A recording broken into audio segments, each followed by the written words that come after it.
Hello everyone, this is Rajat Agarwal again. और आज हम कोऑर्डिनेटर को एक्सटेंड करेंगे, मतलब कोऑर्डिनेटर पार्ट 2 करेंगे। कल हमने सिर्फ एक 10 मिनट की जो बाइट्स थी हमारी, उसमें सिर्फ हमने एक पेज ही पढ़ा था क्योंकि वो इंपॉर्टेंट था, हमने इसलिए उसको स्लो में पढ़ा था। आज थोड़ी हम स्पीड बढ़ाएंगे, जहाँ इंपॉर्टेंट पढ़ा होगा वहाँ पे हम फिर से अपनी स्पीड स्लो ही रखेंगे, चाहे टाइम ज़्यादा लगे। ठीक है, हम भली करेज कोर्स में करें, लेकिन जहाँ इंपॉर्टेंट होगा वहाँ मैं आपको आराम से धीरे धीरे धीरे धीरे करके पढ़ूंगा और अच्छे से पढ़ूंगा। ठीक है, चलो लेट्स स्टार्ट। कल का थोड़ा सा रिवीजन करते हुए फिर आगे चलते। ठीक है, तो हमने पढ़ा था, सबसे पहले हमने देखा था कि what do you mean by contract. तो सबसे पहले हमने देखा था कि an agreement which is enforceable by law. तो इसमें दो एलिमेंट थे, पहला एग्रीमेंट था, फिर इनफोर्सिबिलिटी था। तो सर ने फिर पूछा था कि सर इनफोर्सिबिलिटी मतलब क्या होता है। तो मैंने आपको बताया था कि इनफोर्सिबिलिटी का मतलब होता है कि कोई लीगल ऑब्लिगेशन को राइज करना। अगर कहाँ लीगल ऑब्लिगेशन आ रहा है तो वहां पर हम मानेंगे कि इनफोर्सिबिलिटी बाय लॉ हुआ है। देन नेक्स्ट बात करते हैं कि सर आपने इनफोर्सिबल बताया, अपना अग्रीमेंट मतलब भी बताया था। मैंने बताया था बिल्कुल, अग्रीमेंट मतलब कि एवरी प्रॉमिस और एवरी सेट ऑफ प्रॉमिस, या तो प्रॉमिस या multiple promise forming consideration for each other, जहाँ पे कंसिडरेशन आ रही है वो आपका अग्रीमेंट होगा। तो फिर आपने क्यों सवाल किया था कि सर प्रॉमिस मतलब क्या होता है। तो मैंने आपको बताया था कि प्रॉमिस मतलब आपने किसी को प्रपोज किया, आई मीन आपने किसी को प्रपोजल दिया और उसने एक्सेप्ट किया, तो मतलब a proposal when we accept become promise. ठीक है, उसके बाद मैंने आपको कुछ एग्जांपल दिए थे, अच्छा सा एग्जांपल बता रहा है। उसके बाद एक और एग्जांपल आपके आईसीए की मैं आपको समझा देता हूँ, आईसीए की बुक में है, मैं आपको समझा देता हूँ। अच्छा एग्जांपल, काफी अच्छा एग्जांपल है। चलो, क्या होता है, मिस्टर एक्स, ये फादर है, ठीक है, किसके, सन के, ऑब्वियस सी बात है, छोटू एक्स, उनके बच्चे का नाम ही सन है। फादर बोलते हैं कि मैं आपको 500 रुपये per month as a pocket money दूंगा, एज अ पॉकेट मनी दूंगा, पॉकेट मनी दूंगा, पॉकेट मनी दूंगा भाई। तो ठीक है, लेकिन बाद में पता नहीं फादर का क्या मन हुआ, उसका अच्छे रिजल्ट नहीं आए होंगे बच्चे के, तो फादर को गुस्सा आया, तो फादर ने बाद में रिफ्यूज कर दिया कि मैं तो नहीं दे रहा था। तो जो बच्चा पहले ऐसा था, खुश होकर नाच रहा था, वो बाद में रिफ्यूज होने पर कैसा होगा बताओ। रिफ्यूज होने पर वो ऐसा हो गया, गुस्सा, फुल मोड। तो ये बोलता है इसके पापा को कि मैं कोर्ट में जाऊंगा। तो क्या ये कोर्ट में जा सकता है, बताओ एवरीवन, बोलो आप सभी अपना आंसर बोलो। Very good, the answer is he can not go to the court. Because क्यों नहीं जा सकता, क्यों नहीं जा सकता, आपको पॉइंट लिखना पड़ेंगे, पॉइंट के साथ में चलेंगे, बोलिए। तो क्यों नहीं जा सकता वो कोर्ट में, पहला पॉइंट, पॉइंट के साथ चलेंगे हम। The first reason is no consideration by sun.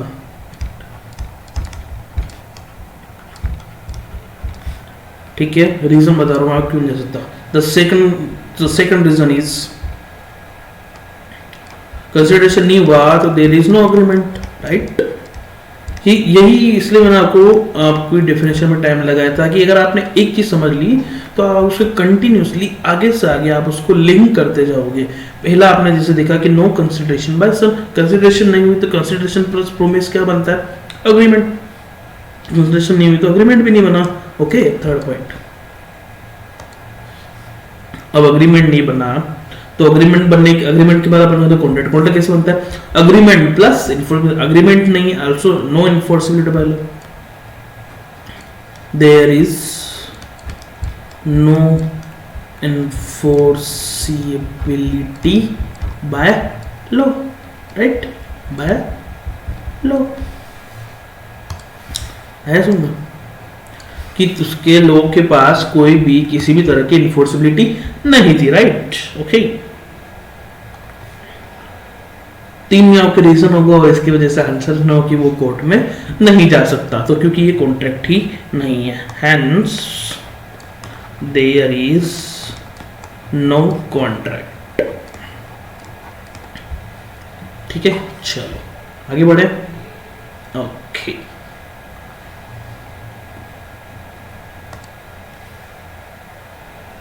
Okay, so let's move ahead.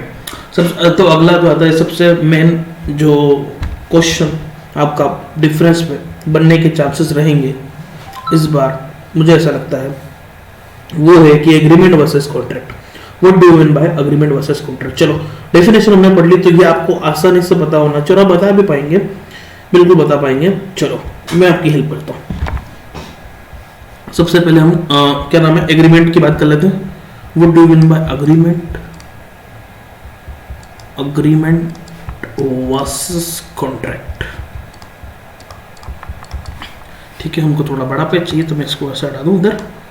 चलो थोड़ा सा हम अच्छे से लिखेंगे, ठीक है, फिर पढ़ भी लेंगे। चलो बताओ, सबसे पहले बताओ what do you mean by agreement?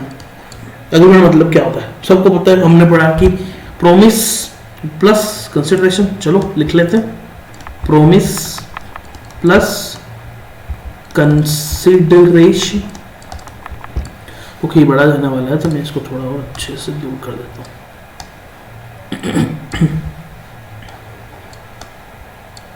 Okay चलो, प्रोमिस प्लस कंसिडरेशन हो गया आपका agreement. Now what do you mean by contract? सबको पता है, चलो बोलो। एग्रीमेंट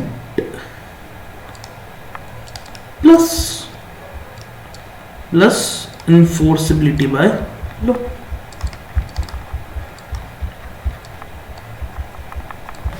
ठीक है, डेफिनेशन पढ़ के आए, कोई दिक्कत नहीं, आराम से अच्छे से पढ़ते हैं। अच्छा, अब इसमें देखना, अग्रीमेंट बड़ा हुआ कि कॉन्ट्रैक्ट बड़ा हुआ, ये आप बताओ, ये मुझे बताओ। चलो देखो, सबसे पहले क्या था अग्रीमेंट में? क्या था? Promise plus consideration. और कॉन्ट्रैक्ट में क्या था? Agreement plus enforceability by law. तो कॉन्ट्रैक्ट मतलब हर अग्रीमेंट कॉन्ट्रैक्ट हो ये जरूरी नहीं, लेकिन हर कॉन्ट्रैक्ट अग्रीमेंट होगा ये तो जरूरी है, क्योंकि कॉन्ट्रैक्ट का पार्ट ही, फर्स्ट जो एलिमेंट है वो क्या है? अग्रीमेंट है। So which one will be the wider term? Agreement will be the wider term. ठीक है, तो मैं यहां लिखता हूं ये थोड़ी वाइडर टर्म है, ये कंपैरेटिवली नैरो टर्म है। कंपैरेटिवली नैरो टर्म है। ठीक है, चलो नेक्स्ट बताओ। सब आपको बता रखा है कि ठीक है। बताओ किस किस पे लीगल ऑब्लिगेशन क्रिएट हो रहा है, किसी पे नहीं हो रहा है। लीगल ऑब्लिगेशन कब क्रिएट हो? जब कॉन्ट्रैक्ट पे इन्फोर्सिबिलिटी आएगी। तो कॉन्ट्रैक्ट में तो कॉन्ट्रैक्ट जब भी बनेगा जब लीगल ऑब्लिगेशन क्रिएट होगा, इन्फोर्सिबल हो गई। तो यहाँ पे हमेशा मतलब कहाँ पे? कॉन्ट्रैक्ट में हमेशा से लीगल ऑब्लिगेशन क्रिएट होगा ही होगा। तो यहाँ पे मैं लिख दूं necessarily creation of legal obligation, legal obligation. लेकिन यहां पे जरूर नहीं, क्योंकि अपना हम क्या पढ़ते हैं? Agreement plus enforceability by law contract. लेकिन एग्रीमेंट क्या पढ़ते हैं? Promise plus consideration. तो हो सकता है कि एग्रीमेंट लीगल हो और नहीं भी हो। तो मे अराइज लीगल ऑब्लिगेशन, मे मतलब शायद, हो सकता है नहीं भी हो सकता, राइट। नेक्स्ट ना, अच्छा अपन ने पढ़ा है कि कॉन्ट्रैक्ट जो होते हैं वो क्या होते हैं? Agreement plus enforceability by law. मतलब हर कॉन्ट्रैक्ट में एग्रीमेंट तो आएगा। तो क्या मैं लिख दूं कि एवरी कॉन्ट्रैक्ट्स आर एग्रीमेंट, या फिर मैं ऐसे लिख दूं all contracts are agreement? that will make better sense, right? All contracts are agreement, right? All contracts are agreement.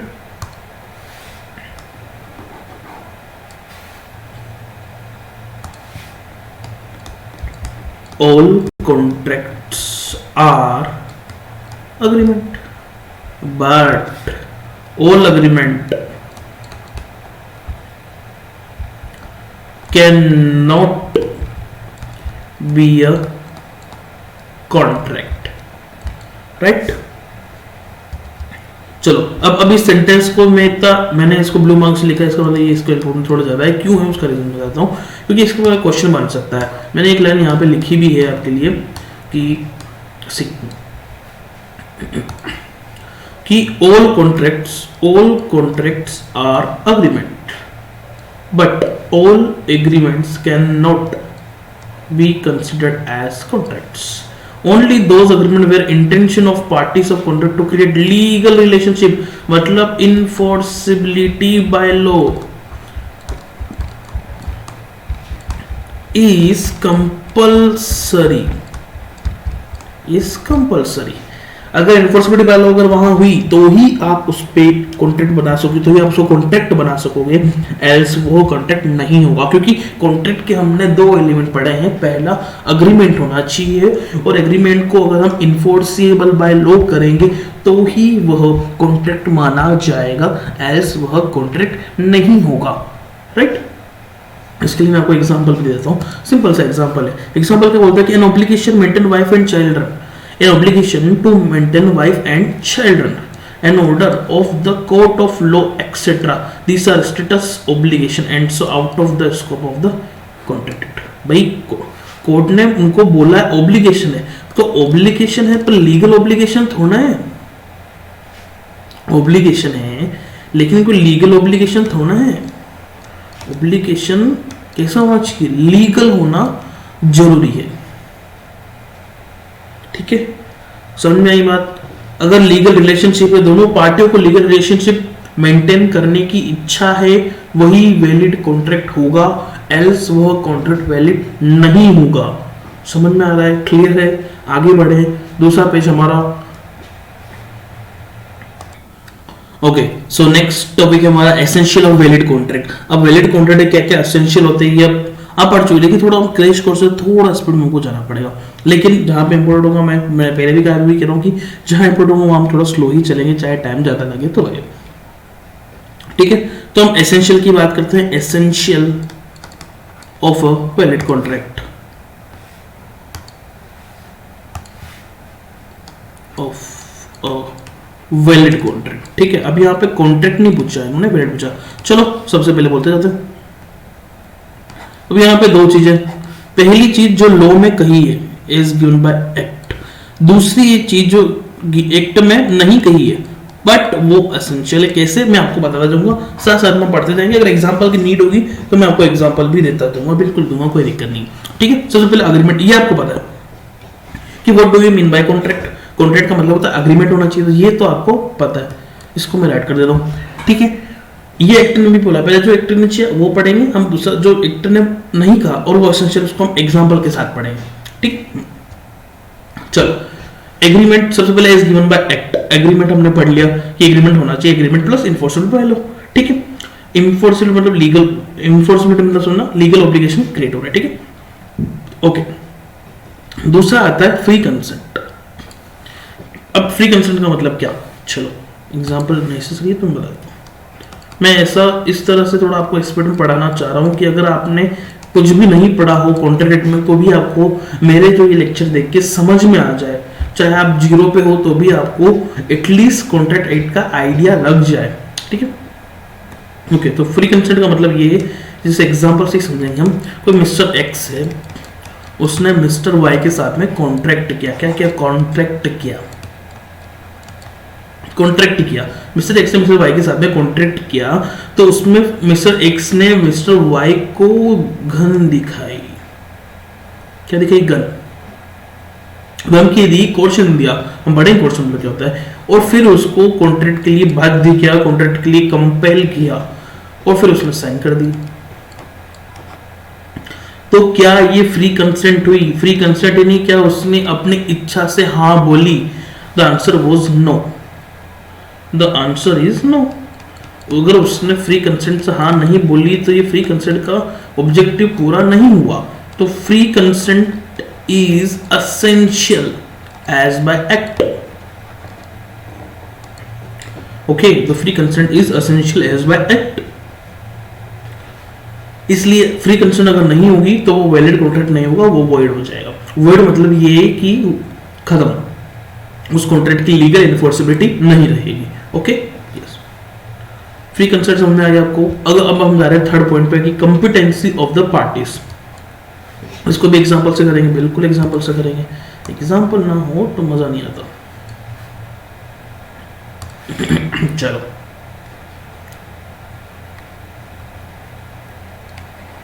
Fourth में ये लगा, okay. So competence of the party का मतलब ये है कि कोई भी अगर आप कॉन्ट्रैक्ट कर रहे हो तो किसी कॉम्पिटेंट अथॉरिटी के साथ में आपको करना चाहिए। कॉम्पिटेंट अथॉरिटी मतलब जिसमें समझने पढ़ने लिखने की ताकत हो, जो समझता हो उस चीज को। उसका मतलब ये है कि जैसे आपने किसी पागल आदमी जो अनसाउंड माइंड पर्सन है उसके साथ में कॉन्ट्रैक्ट ना किया हो, यानी कॉम्पिटेंसी, यानी वो माइनर नहीं होना चाहिए। जैसे मिस्टर एक्स, ये भाई सब सीईओ है किसी कंपनी का, इसने किया छोटू एक्स के साथ में कॉन्ट्रैक्ट। छोटू एक्स तो छोटू एक्स जो छोटू ही रहेगा, वो 15 साल का ईयर्स का बंदा, तो उसको नहीं पता, वो माइनर है, ही इज माइनर, तो he is not competent authority, right.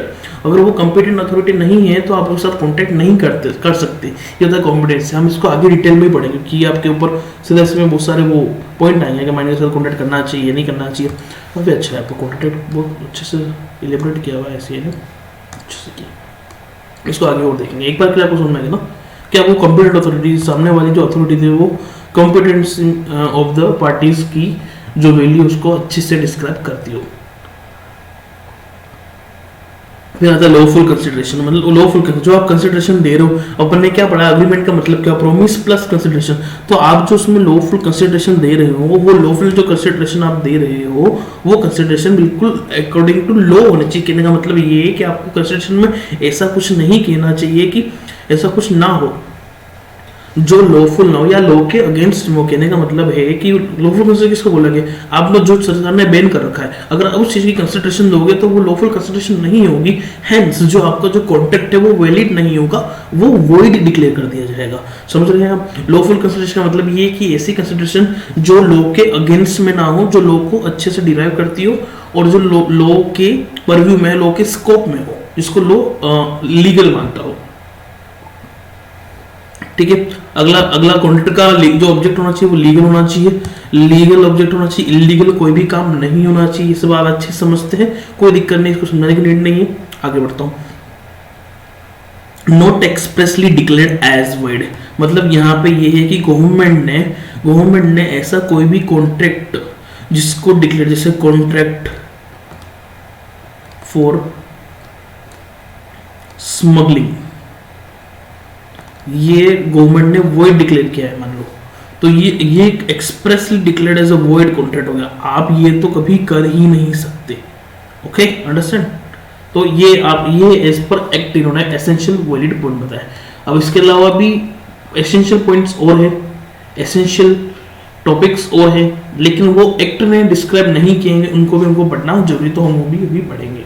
Okay, so next, not given back but essential, कैसे इसको हम समझते हैं। टू पार्टीज, इसका मतलब क्या, टू पार्टीज ऑब्वियसली कम से कम एटलीस्ट टू पार्टीज तो होनी चाहिए। आप खुद के साथ कॉन्ट्रैक्ट करेंगे क्या, मिस्टर एक्स से मिस्टर के साथ कॉन्ट्रैक्ट नहीं कर सकता। खुद के आप अपने आप को बोलेंगे कि आप कोई कंसिडरेशन नहीं, आप खुद के साथ कॉन्ट्रैक्ट नहीं कर सकते। सो एटलीस्ट टू पार्टी तो होनी ही चाहिए, एटलीस्ट वन जो ऑफर कर रही है, दूसरी जो एक्सेप्ट कर रही है। ठीक है। या फिर आप सर, आपका क्वेश्चन आएगा कि हम सर नेचुरल पर्सन के साथ ही करते हैं, मिस्टर वाई के साथ नहीं। अगर आप चाहे तो कंपनी के साथ भी करते हैं, मतलब ऐसे पर्सन जो लीगल एग्जिस्टिंग हो या फिर लीगल एग्जिस्टेंस रखता हो, उसके साथ में आप कॉन्टैक्ट कर सकते हैं, कोई दिक्कत नहीं। Next, intention to create legal relationship, ये थोड़ा इंपॉर्टेंट चीज है। देखो मैं बताता हूँ, जो there must be an intention to create legal relationship. उसका मतलब ये है कि अगर कोई आप जो ऑब्जेक्टिव है, जो दोनों पार्टी, वन जो ऑफर कर रही है, दूसरा जो एक्सेप्ट कर रही है, ऑफर एक्सेप्ट कर रही है, उन दोनों पार्टी का जो इंटेंशन होना चाहिए वो लीगल रिलेशनशिप क्रिएट करने का होना चाहिए। कोई भी सोशल और डोमेस्टिक टाइप के अगर एग्रीमेंट होंगे वो इन्फोर्सिबल बाय लॉ अगर नहीं होते हैं तो वो लीगल रिलेशनशिप क्रिएट नहीं कर सकते। हमने यहाँ पे भी यही पढ़ा था कि लीगल ऑब्जेक्ट और लॉफुल कंसिडरेशन। तो इसका मतलब ये है कि आपको लीगल रिलेशनशिप मस्ट है। अगर आपका इंटेंशन है लीगल रिलेशनशिप क्रिएट करने का तो आप इनके एसेंशियल पॉइंट को कंप्लीट करते हैं और these are valid contract. Okay, the next, fulfilments of legal relationship. जितना इंपॉर्टेंट ये पॉइंट है उतना ही इंपॉर्टेंट ये पॉइंट भी है। अब लीगल रिलेशनशिप को फुलफिलमेंट किस तरह से किया जाए उसके लिए काफी अच्छी चीज इन्होंने डिस्क्राइब करी है, एसेंशियल इसलिए इनको पॉइंट ने माना है। चलो हम समझते हैं इसका मतलब क्या हुआ। फुलफिलमेंट का मतलब ये हुआ कि अगर आपने कोई भी लीगल रिलेशनशिप करने की, कोई भी क्रिएट लीगल रिलेशन क्रिएट करने के लिए आपने कोई भी कॉन्ट्रैक्ट किया है, आपके इंटेंशन के साथ में आपने कॉन्ट्रैक्ट किया है, तो आपको उसको मस्ट है कि आप उसको स्टैम्प्ड करवाएं, उसको रिटर्न करें, क्योंकि कॉन्ट्रैक्ट का मतलब आप सिर्फ ऐसा नहीं कि केवल रिटर्न कॉन्ट्रैक्ट ही कॉन्ट्रैक्ट माना जाएगा, बट उसको लीगल ऑब्लिगेशन क्रिएट करने के लिए कि दोनों पार्टी सेफ रहे, किस तरह से उसको हम अकोमोडेट करें, किस तरह से उसको लिखे, उसको हम डिस्क्राइब करने के लिए अगर आप उसको रिटर्न में करते हैं, जैसे एग्जांपल में लेता हूँ इंश्योरेंस कॉन्ट्रैक्ट का, आप इंश्योरेंस करवाते हैं तो इंश्योरेंस करवाने वाला आपको रिटर्न साइन करवाता है, उसका मतलब है कि अश्योरेंस है दोनों पार्टी को, तो वो अदर फॉर्मेलिटी से फुलफिलमेंट हम जिसको कहते हैं वो लीगल रिलेशन पूरा करने के लिए हम करते हैं, तो वो एक मस्ट है, ठीक है। Then I will go for next, certainty of meaning. What do you mean by certainty of meaning? कोई भी आप कॉन्ट्रैक्ट कर रहे हैं तो उस कॉन्ट्रैक्ट में कुछ वर्ड्स आ रहे हैं, उसका प्रॉपर मीनिंग होना चाहिए। अगर किसी पार्टी को उस वर्ड्स का मतलब नहीं पता है, मतलब कोई भी ऐसी खुली कंडीशन नहीं होनी चाहिए जिसको बाद में मिस इंटरप्रेट किया जा सके। मतलब कॉन्ट्रैक्ट मस्ट नॉट बी वेग, ओके, वेग नहीं होना चाहिए और इनडिफाइनेट नहीं होना चाहिए। जैसे मान लो कोई एग्जांपल है कि ए ने बी को बोला कि मैं 100 टन ऑफ ऑयल करूंगा, 100 टन ऑफ ऑयल सेल करूंगा, लेकिन इन्होंने ये तो बोला ही नहीं कि मैं किस टाइप का ऑयल आपको सेल करूंगा। भाई ए के पास 3 तरह के ऑयल है, सरसों का ऑयल है, जिसको मस्टर्ड ऑयल बोलते हैं, राइट, दूसरा मूंगफली का ऑयल है, राइट, और दूसरा तीसरा सोयाबीन का ऑयल है, लेकिन 3 में से कौन सा ऑयल बी को सेल करेगा ये तो कॉन्ट्रैक्ट में लिखा ही नहीं, और ना ही बी ने ए को बोला। मान लो कल से जो रेट बताई उसने मस्टर्ड की बताई, लेकिन उसको ग्राउंडेड ऑयल चाहिए बी को, मतलब मूंगफली का ऑयल चाहिए, तो वो कैसे बताएगा, कैसे डिस्क्राइब करेगा। तो सर्टेनिटी ऑफ मीनिंग पूरी क्लियर होनी चाहिए, कॉन्ट्रैक्ट वेग नहीं होना चाहिए और इनडिफाइनेट भी नहीं होना चाहिए। पॉसिबिलिटी ऑफ परफॉर्मेंस, ये देखो मस्त है। पॉसिबिलिटी ऑफ परफॉर्मेंस मतलब ये है कि आपने आप ऐसा कोई भी कॉन्ट्रैक्ट नहीं कर सकते कि मैं आपके लिए आसमान से चांद और तारे तोड़ लूंगा। हाँ, प्रपोजल तो दिया ही है, एक्सेप्ट भी कर लिया है तो हम खुश हो गए, प्रपोजल एक्सेप्ट खुश हो गए, तो हम उसमें इतने भावनाओं में बह गए कि हमने बोल लिया कि मैं तुम्हारे लिए कुछ भी कर सकता हूँ, तो सामने से भी काउंटर ऑफर आ गया कि जाओ मेरे लिए चांद तारे तोड़ लो, आपने लिख के साइन करके दे दिया, पर चांद तारे तो असल में कैसे तोड़ के लाओगे। There is no possibility of performance, hence there is no contract, because आप परफॉर्मेंस दे ही नहीं पाओगे तो आप कॉन्ट्रैक्ट कभी पूरा ही नहीं होगा, राइट। आप चांद तारा नहीं तोड़ लगे, भावनाओं में ना बहें। स्ट्रिक्ट एडवाइस कि ये स्टंट प्रोफेशंस की निगरानी में भी सही से नहीं होते हैं, तो आप तो बिल्कुल ना करें, okay. So possibility of performance is must. Now we will move to the next point, types of contract. चलो बहुत अच्छी चीज है ये, टाइप्स ऑफ कॉन्ट्रैक्ट की बात करते हैं। कॉन्ट्रैक्ट कितने टाइप के होते हैं, चलो कौन बताएगा, जल्दी बोलो, कॉन्ट्रैक्ट कितने टाइप के होते हैं। चलो ठीक है, मैं बताता हूँ। What do you mean by contract, ये हमने पढ़ के आए, कॉन्ट्रैक्ट डेफिनेशन पढ़ ली, कॉन्ट्रैक्ट पढ़ लिया, लेकिन कॉन्ट्रैक्ट क्या एक ही टाइप का होता है, कॉन्ट्रैक्ट बहुत सारे टाइप का, बिल्कुल होता है। तो सबसे पहले हम उसको वैलिडिटी के हिसाब से बांटेंगे, फॉर्मेशन के अकॉर्डिंग बांटेंगे और परफॉर्मेंस के हिसाब से बांटेंगे। What do you mean by validity, formation, performance? Validity मतलब कब तक, किस मकसद तक वैलिड रहेंगे, वो उतनी वैलिडिटी क्या रहेगी, वो वैलिड होंगे, वेडेबल होंगे या वॉइड होंगे या इलीगल होंगे या अनफोर्सेबल होंगे, राइट। फॉर्मेशन यानी किस तरह बने हैं, एक्सप्रेस होंगे, एक्सप्रेसली बोला है, इम्प्लाइड यानी मान लेते आप बस में चढ़े बैठे तो वहां पे इम्प्लाइड कॉन्ट्रैक्ट है कि आपको कंडक्टर को पैसे देने पड़ेंगे, क्वासी कॉन्ट्रैक्ट है या ई कॉमर्स कॉन्ट्रैक्ट है। उसका परफॉर्मेंस के हिसाब से एग्जीक्यूटेड है, मतलब पूरा कंप्लीट हो चुका है, एग्जीक्यूटरी है, एग्जीक्यूट होने वाला है, यूनिलैटरल है, एक तरफ की परफॉर्मेंस है, बायलैटरल दोनों तरफ की परफॉर्मेंस है। तो हम इनको डिटेल में जल्दी से क्विक रिवीजन में पढ़ेंगे नेक्स्ट पार्ट में, ओके। तो कोई भी डाउट हो please do comment and share.